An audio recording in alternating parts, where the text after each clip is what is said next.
Amén. Dios le bendiga nuevamente a todos. Este día es un día muy especial donde nos congregamos aquí para honrar, bendecir el nombre del Señor.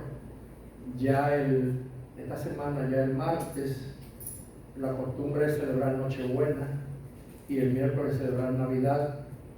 Ya pues usted escucha por todos lados las parrandas, aunque no se oye como antes.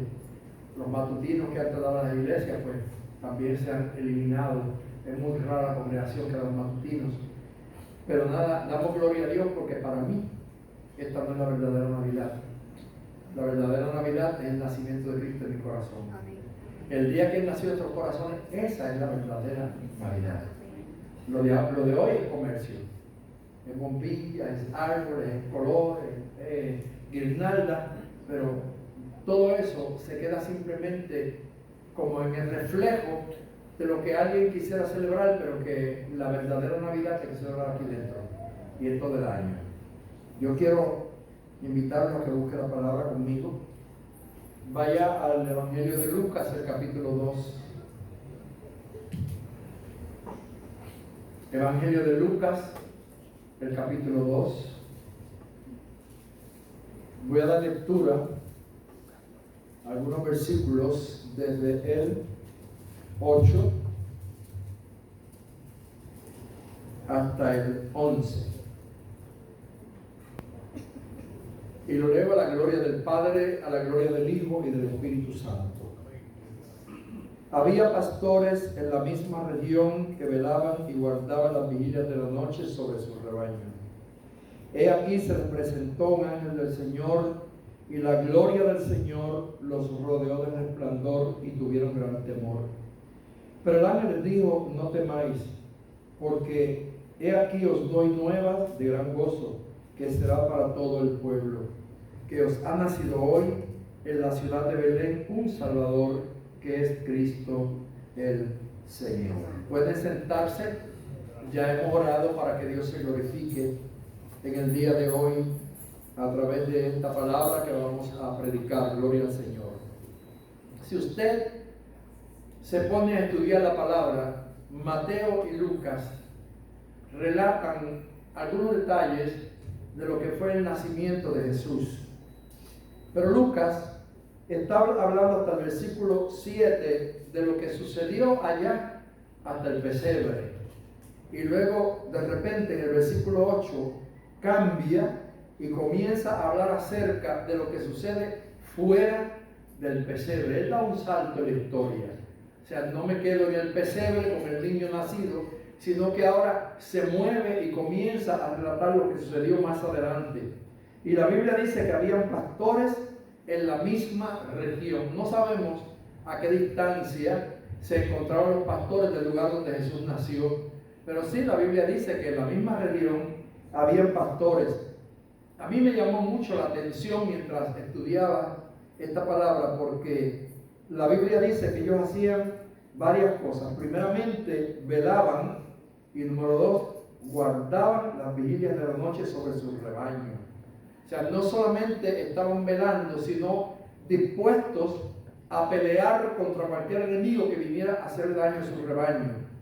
Si usted busca el significado de la palabra pastor, tiene un significado muy bonito, porque guarda y apacienta el rebaño. Es una persona que guarda, y no, la palabra guardar no la debemos interpretar aquí como que esconde, porque a veces decimos voy a guardar esta comida o voy a guardar tal cosa y la escondemos. No, cuando hablamos de este guardar es que da seguridad, que da protección. Y dice entonces que son personas que guardan y, segundo, guía. El pastor es un guía, va llevando a ese rebaño de ovejas a un lugar seguro. Y tercero, apacienta. Apacentar es darle pastos, darle hierba, darle comida.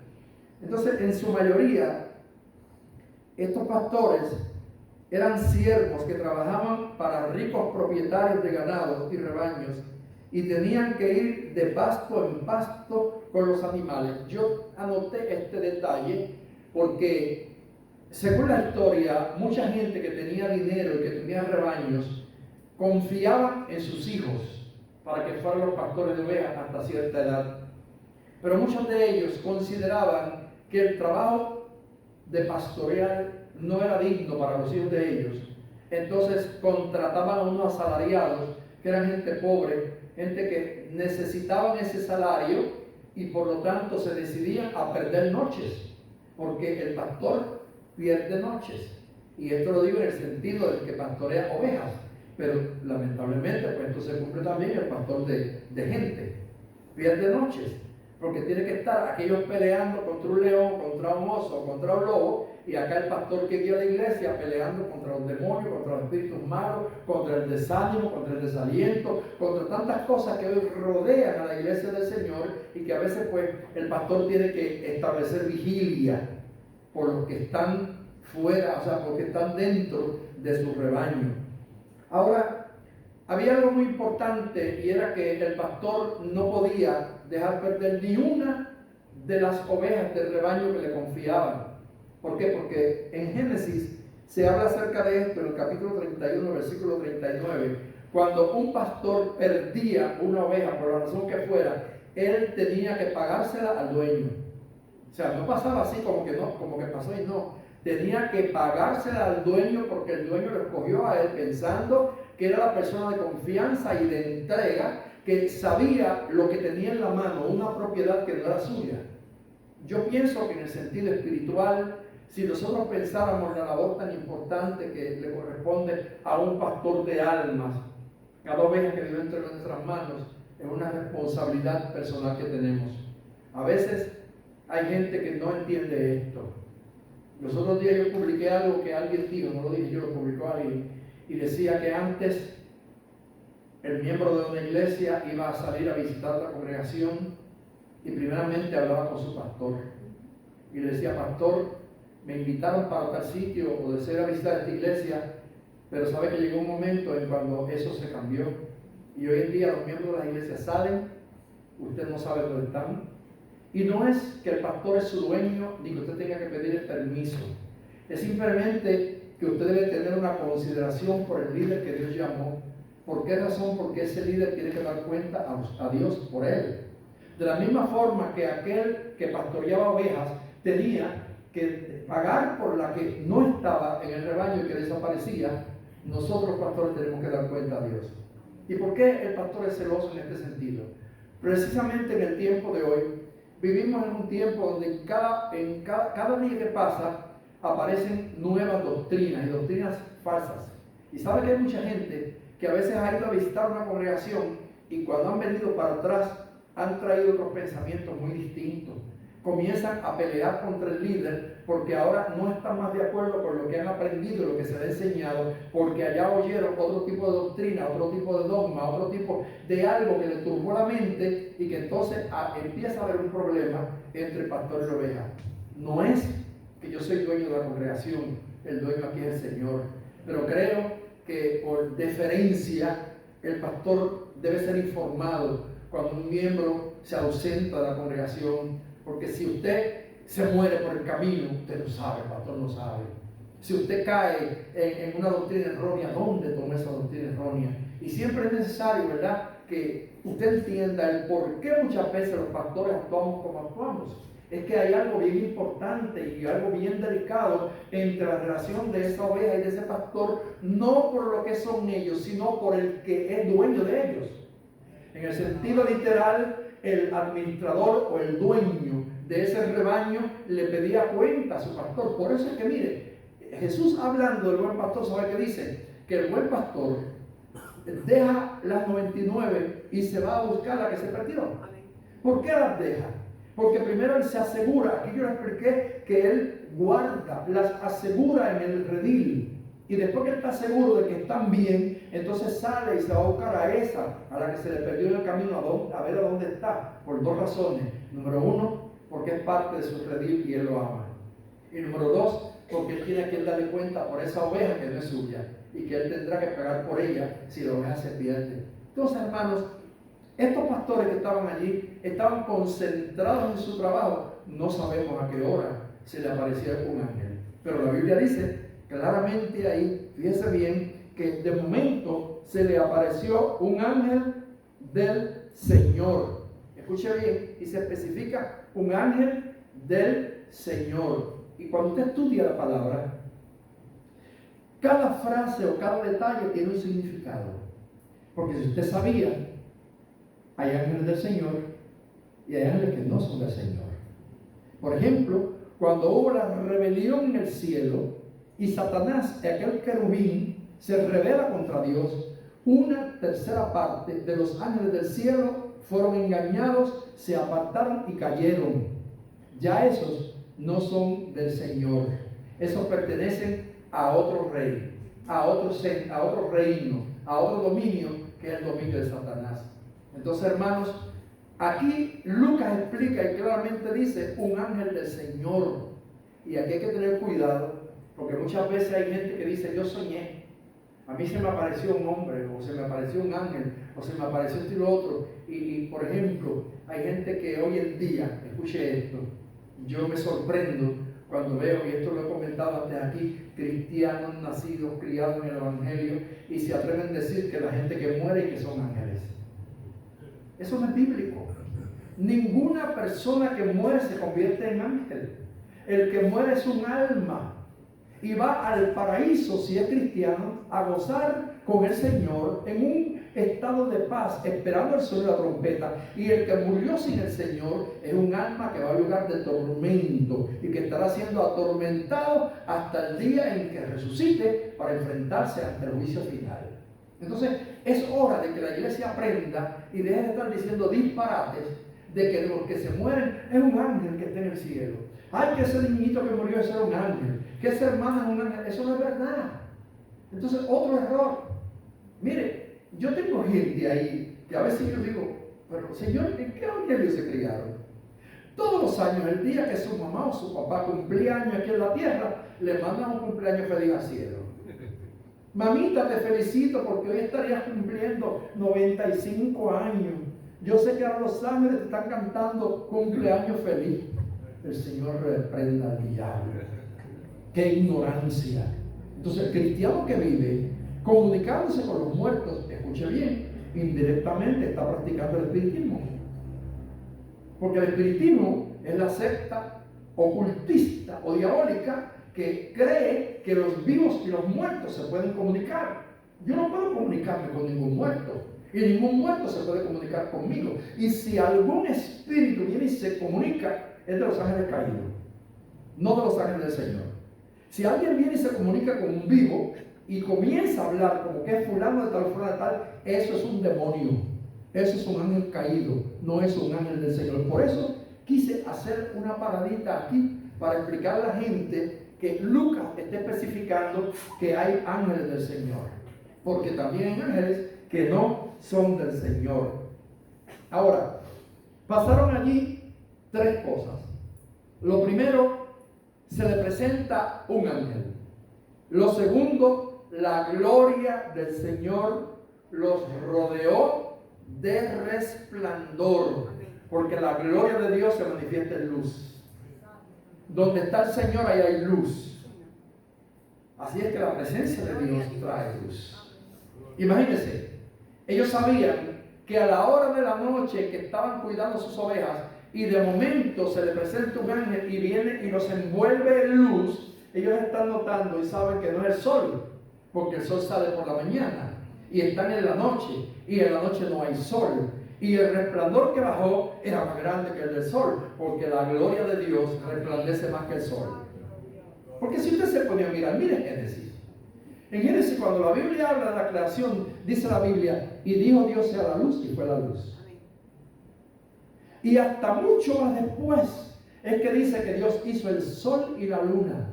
El sol para que enseñorease en el día y la luna para que enseñorease la noche. Así que esa luz primera de la que Génesis habla, que dice sea la luz, no es la luz del sol.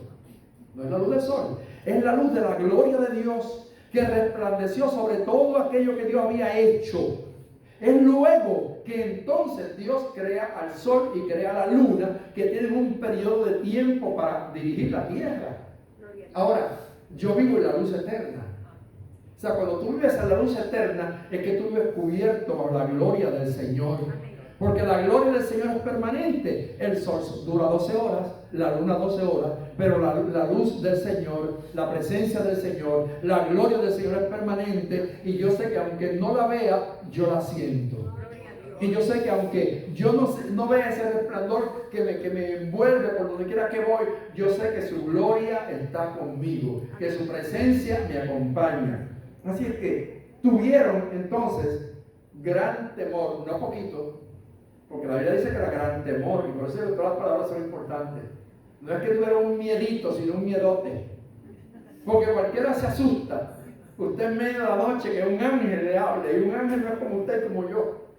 Los ángeles, de acuerdo a como la Biblia los presenta, tienen un aspecto de gloria, un aspecto hermoso. La Biblia los presenta, bueno, por lo menos, yo sé que hay incrédulos que no creen esto, pero yo recuerdo que cuando a mí se me apareció un ángel del Señor, cuando yo tenía 20 años, para hablarme del ministerio que Dios tenía para conmigo, y si usted no quiere que le crea, yo lo creo, porque es que no creo en Dios milagros, pero yo recuerdo que fue aquel día, 1 de abril del año 1976, acabando yo de levantarme, cuando me levanto de mi cama, yo vi aquel personaje gigante, que yo digo siempre que medía como 9 pies de alto, y estaba envuelto en una luz gloriosa, y habló conmigo, y me habló y me llamó por mi nombre, y me dijo lo que Dios iba a hacer conmigo, y me dijo, yo he venido a traerle un mensaje de parte de Jehová, Dios de los ejércitos. O sea, ellos no hablan por su cuenta. Los ángeles no hablan por su cuenta. Ellos transmiten las órdenes, los mensajes que Dios les da. Por cierto, la palabra ángel viene de ángelos, que ángelos significa mensajero. Así que ellos son mensajeros del Señor. Un mensajero del Señor viene, se le aparece a aquellos pastores. Y entonces el ángel le dice, no temáis, porque aquí os doy nuevas de gran gozo. Nuevas son noticias. Os doy nuevas de gran gozo. Escuche bien, mi querido hermano.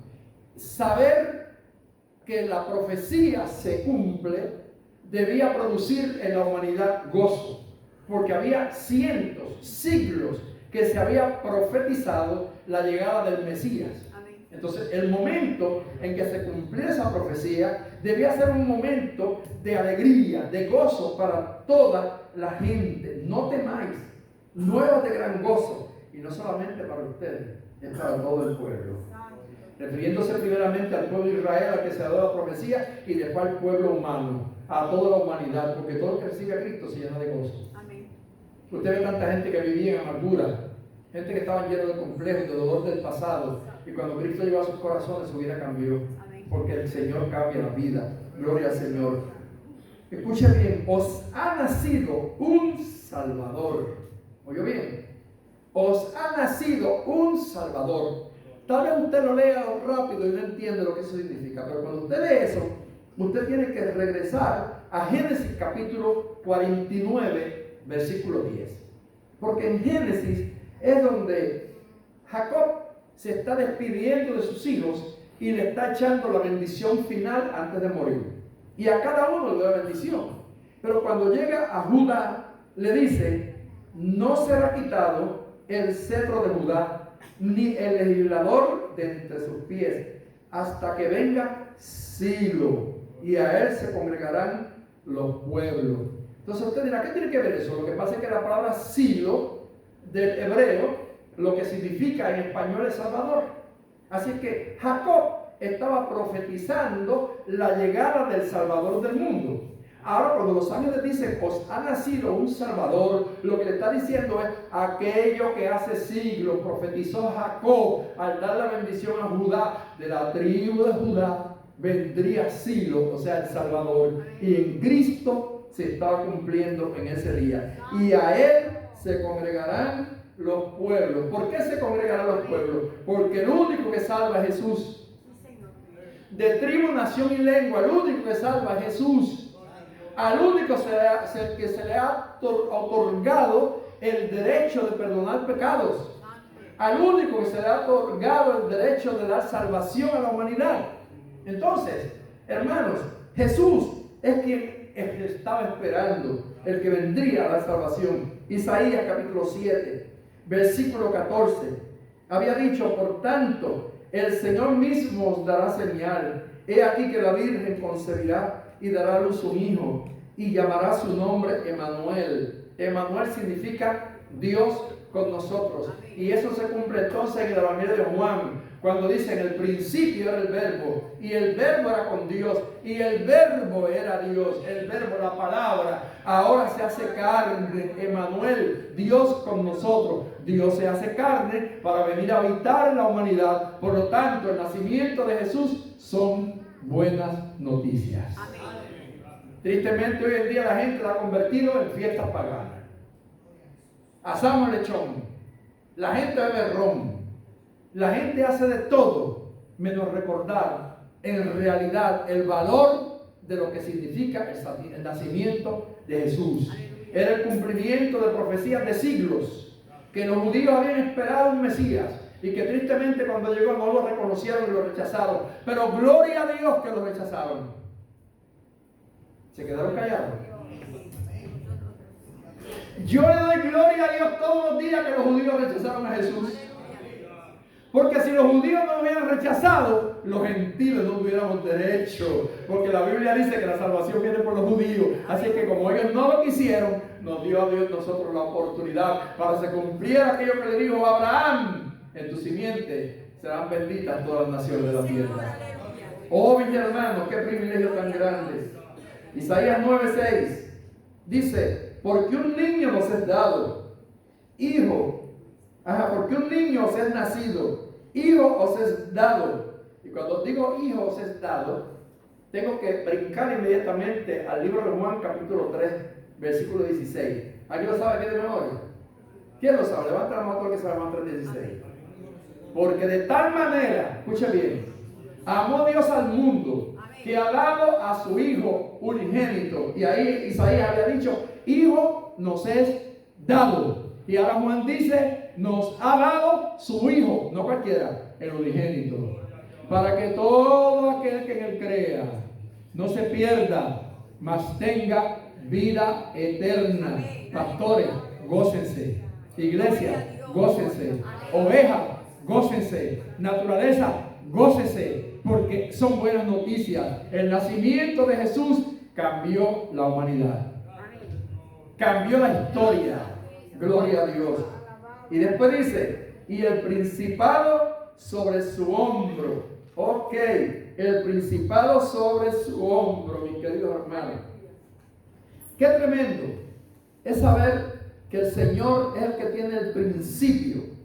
Porque cuando habla de principado, tiene que ver con principio. Él tiene el principio de todo. Y usted dirá: ¿cómo de todo? Sí, porque en la creación Él estaba. La Biblia dice que todo lo que hay por Él existe. Por lo tanto, desde el fundamento de la tierra Él estaba en el Padre. Y Él estaba con el Padre. Amén. Entonces, por Él todo existe. Y ahí la Biblia dice: principado os es dado. Y ahora dice: el principado sobre su hombro. Luego, si usted se pone a mirar, usted sabe que hay unas definiciones que la Biblia la presenta cuando habla de principado. Viene del griego archai, que significa principio, y es la posición de alguien que ocupa el primer lugar como gobernante. También luego se utiliza cuando se habla acerca de ángeles, habla de principados también. Claro que en el caso de Efesios, cuando habla de potestades, principados, está hablando de ángeles que tenían potestad, que tenían lugar muy alto en el cielo y que también cayeron. Y ahora pues están luchando en contra de nosotros, pero gloria a Dios. En el cielo hay arcángeles a tu favor. En el cielo hay querubines a tu favor. En el cielo hay serafines a tu favor. En el cielo hay mensajeros a tu favor. Aunque tengas en contra a los principados, a las potestades, a los gobernadores de las tinieblas y a la hueste de maldad. 4 contra 4. Los nuestros son más fuertes. Los nuestros ganan porque vienen de parte de Dios y son aquellos que guardaron su dignidad y que no se doblegaron ante el ofrecimiento del diablo. Y por lo tanto, todo principado, sea de ángeles o de humanos, estaba el principado de ese que nació aquel día en Belén de Judea. Todos los principados están debajo de él. Por eso es que Isaías le dice: el principado sobre su hombro, y llamarás su nombre. A mí me llama mucho la atención como la Biblia se expresa. Porque no dice llamarás sus nombres.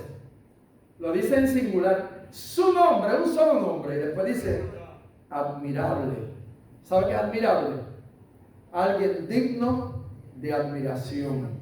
No sé si usted ha visto a alguien alguna vez que tiene unas características que usted no quiere dejar de mirarlo. Usted ve gente que son tan bonitos que usted no le ve defecto ni en la nariz, ni en la cara, ni en los ojos, ni nada, y usted como que lo mire esa mujer, o mire ese hombre, y usted dice, qué bonito, ¿verdad? Pero también usted lo juzga o lo ve por sus acciones.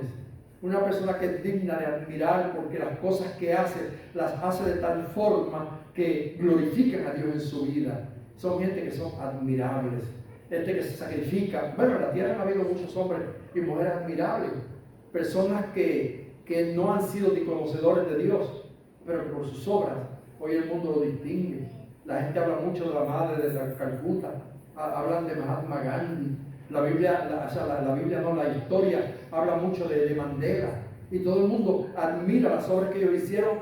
No tiene que ver nada con creencia o salvación, sino que se manifestaron en la tierra y son admirables por las cosas que hicieron. Como hay pastores y hombres y mujeres de Dios que hasta el día de hoy han dejado la vida ayudando al pobre. Roberto Clemente es admirable. ¿En qué sentido? Él jugó su vida cuando hubo el terremoto de Managua en Nicaragua y se fue a llevar ayuda a los necesitados, a los pobres. Amén. Lamentablemente se cayó el avión y él murió. Pero fíjense bien, hay gente que son admirables, pero Jesús es el admirable de los admirables. Porque todo lo que él ha hecho por el bien de la humanidad, y hasta el día de hoy lo sigue haciendo. Todas sus obras son perfectas y todas sus obras glorifican al Señor. Luego dice, de admirable también lo llama consejero. Consejero. Viene del latín conciliarius. ¿Qué es conciliarius?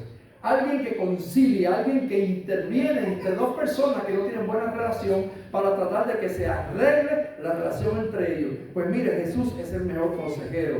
Aleluya al Señor. Él da consejería. Y ahí está la Biblia. La Biblia es el mejor consejo que hay. Cuando usted se pone a leer la Biblia tiene de todo.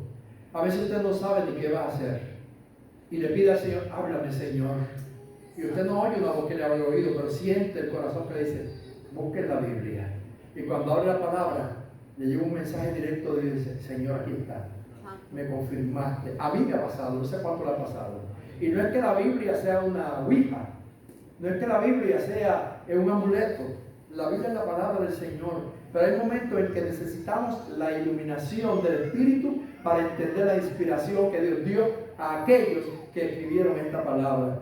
Y luego dice, Dios fuerte. Y ahora tengo que decir, como dice el salmista, ¿quién como tú, Jehová entre los dioses? ¿Se acuerdan de ese coro? ¿Quién como tú, Jehová entre los dioses? Magnífico en santidad, terrible en labores y hacedor de maravilla. Ese es el Dios fuerte que la iglesia conoce. Ese es el Dios fuerte que se manifiesta y que nace como hombre en el pesebre y que hizo que los pastores temblaran. Ojalá hoy en día la gente comience a temblar ante la manifestación de Dios, de ese Dios fuerte. Gloria sea el nombre del Señor. Y después dice Padre eterno. ¿Y por qué Padre eterno? Porque yo seré papá de Kerlin hasta el día que me muera. El día que yo me muera, ya yo no soy más papá de Kerlin. Porque los lazos filiales se rompen en la muerte. Ella me recordará como papá, pero ya no habrá ningún vínculo entre ella y yo. Porque mi tiempo como padre es que no soy un padre eterno. Mi tiempo como padre y el tuyo como madre es un tiempo temporero. Por eso hay que aprovechar el periodo de tiempo que tú tienes a papi y a mami, porque se te va a ir. Por eso hay que aprovechar el periodo que tienes con tus hijos, porque un día no estarán. Pero Dios es eterno. Nosotros somos eternos allá, en la otra vida. Pero en esta vida tenemos un tiempo de caducidad. Y cuando ese tiempo llega, pero Dios no. Jesús es eterno por los siglos de los siglos. Porque como yo he explicado, la eternidad de Dios es diferente a la eternidad del hombre en el sentido de que la eternidad de Dios no tiene principio y no tiene fin. Nadie sabe cuándo empezó. y Él nunca terminará. La eternidad del hombre es diferente, porque la eternidad del hombre tiene principio. Tú comienzas a existir desde el día en que te formaste en el vientre de tu madre, empezaste a existir, y ahí comienza tu eternidad. Pero después que te mueras, sigues allá en la otra vida eterna, porque no hay, ¿cómo se llama? Esa no tiene caducidad. La eternidad del alma es para siempre. Por eso es que hay que preparar las cuentas con Dios en esta vida, porque la Biblia dice que todos comparecemos ante el tribunal de Jesucristo para darle cuenta de todo lo que hicimos mientras un periodo de tiempo que es pasajero, mientras estuvimos en el cuerpo. Cuando terminó el periodo de mi tiempo en mi cuerpo, entonces pasa una eternidad como la de Dios, que nunca más terminará. Pero si me voy sin Cristo, Dios que me guarde todos nosotros. Nuestro tormento será por los siglos de los siglos. Per seculum seculorum, como dice el francés, punctute de siècle de siècle. Pero si nosotros morimos con Cristo, Nilo, no hay más deuda, no hay más tribunales, no hay más dolores, no hay más angustia. ¿Por qué? Porque estaremos eternamente y para siempre con el Señor. Él nos llevará a un paraíso de gloria. Estaremos luego en una boda del Cordero. Y estaremos luego disfrutando de la nueva Jerusalén.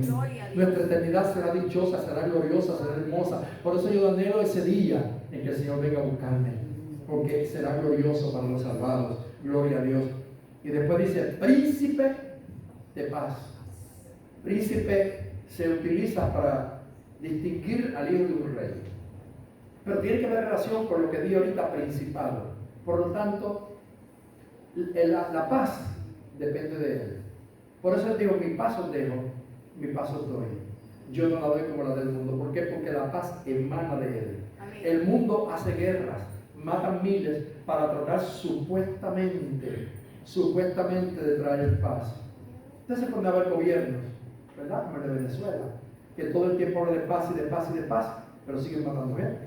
Siguen muriendo inocentes todos los días. Y esto es la verdad, no podemos esconder el cielo con la palma de la mano. Usted oye montones de gente aquí mismo que la policía cambia cada rato para traer la paz al país, pero nada, nunca llega, porque la paz de los hombres es ficticia, es temporera, es mentirosa, es falsa. Pero la paz de Dios es paz eterna, porque nace de Él. Por eso es el príncipe, el principado de la paz. Él tiene el poder para dar la paz al hombre. Gloria sea al Señor para siempre. Entonces, ¿por qué temer? ¿Por qué tener miedo? Porque el versículo 11 termina diciendo, os es nacido, que os ha nacido hoy en la ciudad de David un Salvador, que es Cristo el Señor. Me llama mucho la atención el que tradujo esta Biblia que tengo aquí, que puso Cristo en mayúscula todas las letras. No sé si la suya lo tiene. Pero esta Biblia tiene todas las letras de Cristo en mayúsculas, no solamente la principal, todas, significando, ¿sabe qué es? Que Él es el ungido de Dios, que Él es el Mesías de Israel, que es el Salvador del mundo y que Él es el Señor que manda, porque el Señor viene de señorío, el que gobierna en el cielo, en la tierra, debajo de la tierra, y que no hay nadie como Él. Y por eso cantamos: ni en el cielo, ni en la tierra, ni debajo de la tierra, no hay otro nombre como el nombre de Jesús, el Salvador nuestro. Que Dios le bendiga. No tenga miedo a la muerte, no tenga miedo a la escasez, no tenga miedo a la guerra, no tiemble por nada. Glorifique a Dios, alabe su nombre, porque ya Dios nos regaló más grande que nuestro Salvador Jesús. Que la paz del Señor sea con ustedes en esta mañana. Gracias damos al Señor.